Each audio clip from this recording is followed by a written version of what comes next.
2 মাসের কাজ 6 মাসেও না হওয়ায় ভাটারার সাইদনগর থেকে নতুন বাজার এলাকাবাসীর দুর্ভোগ সীমা ছাড়িয়েছে। ওই এলাকায় প্রায় 1.5 কিলোমিটার রাস্তায় গেল 6 মাস ধরে ওয়াসার পানির লাইন বসানোর কাজ চলছে। খোঁড়াখুড়ির কারণে সম্পূর্ণ এলাকা ধুলা আর দূষণে একাকার অবস্থা।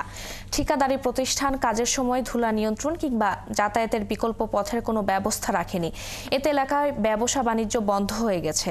সমস্যার কারণে ভাড়া বাড়ি পরিবর্তন করে অন্যত্র চলে গেছেন অনেক ভাড়াটিয়া।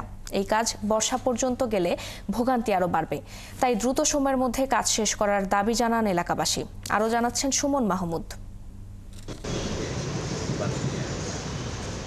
ভাটারা এলাকার নতুন বাজার থেকে সাইদনগরের রাস্তার দৃশ্য এটি। এইভাবেই রাস্তার উপর মাটি ফেলে রেখেছে ঠিকাদারি প্রতিষ্ঠান। রাস্তাটির দৈর্ঘ্য প্রায় 1.5 কিলোমিটার। জনবহুল এই রাস্তাটি কেটে পানি লাইন বসাচ্ছে ওয়াসা। ব্যস্ততম সড়কটি কেটে রাখায় দুর্ভোগ পোহাচ্ছেন এলাকাবাসী। 6 মাস ধরে চলছে পাইপ বসানোর কাজ।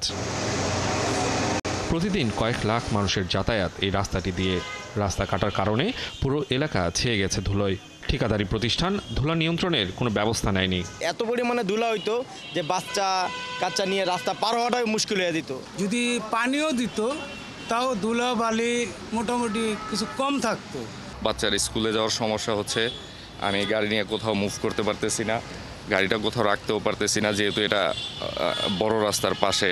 অন্য কোথাও রাখতেও পারতেছি না। প্লাস আমার এখানে কিছু বড় বড় প্রতিষ্ঠান আছে, ওনাদের কোনো মালামাল আসতে পারে না। এই পুরো রাস্তা একদম 10তলা পর্যন্ত, সাইদনগর পর্যন্ত পুরো জ্যাম থাকে। তো যেই রাস্তা 5 মিনিটে যাওয়ার কথা সেই রাস্তা লাগতেছে 50 মিনিট। রাস্তার দুই পাশে ছিল হাজারো দোকানপাট। গেল 6 মাসে তার অর্ধেকই প্রায় বন্ধ হয়ে গেছে। যারা এখনো দোকান চালাচ্ছেন তাদের প্রতিনিয়ত লোকসান গুনতে হচ্ছে।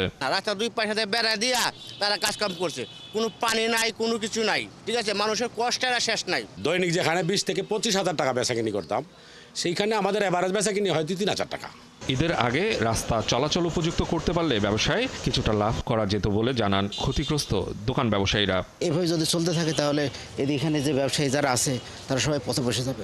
কাজটা আমাদেরকে করে দিন যেন আমরা এই লসটা কোনো রকম ঠেকাইতে পারি। দূষণ আর যাতায়াতের সমস্যার কারণে অন্যত্র চলে যাওয়া আর নতুন করে কেউ ভাড়া না নেয় অর্থ কষ্টে আছেন বাড়িওয়ালারাও।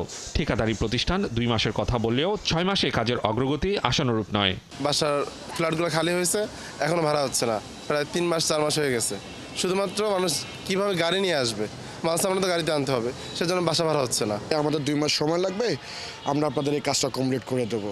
এখন 2 মাসের পরিবর্তে দেখতেছি যে প্রায় অলরেডি 8 মাস চলতেছে, এখনো রাস্তার আমার মনে হয় 50% কাজও শেষ হয় না। উন্নয়নে সেবা বৃদ্ধি পাওয়ার কথা থাকলেও উল্টো বেড়েছে দুর্ভোগ। অধিকার বঞ্চিত হচ্ছেন সাধারণ মানুষ। নতুন বাজার 100 ফিটে ওয়াসা পানির পাইপ বসাতে গিয়ে উন্মুক্তভাবে এইভাবে মাটি খুঁড়ে ফেলে রেখেছে। ফলে এখান থেকে ধুলোবালি এলাকার পরিবেশ মারাত্মকভাবে দূষিত করছে। তাছাড়া এলাকাবাসী অভিযোগ করেছেন, আগামী বর্ষার আগে যদি এই কাজ শেষ না হয় তাহলে এলাকার বাসীর দুর্ভোগ আরও কয়েক গুণ বেড়ে যাবে। সুমন মাহমুদ, 71, ঢাকা।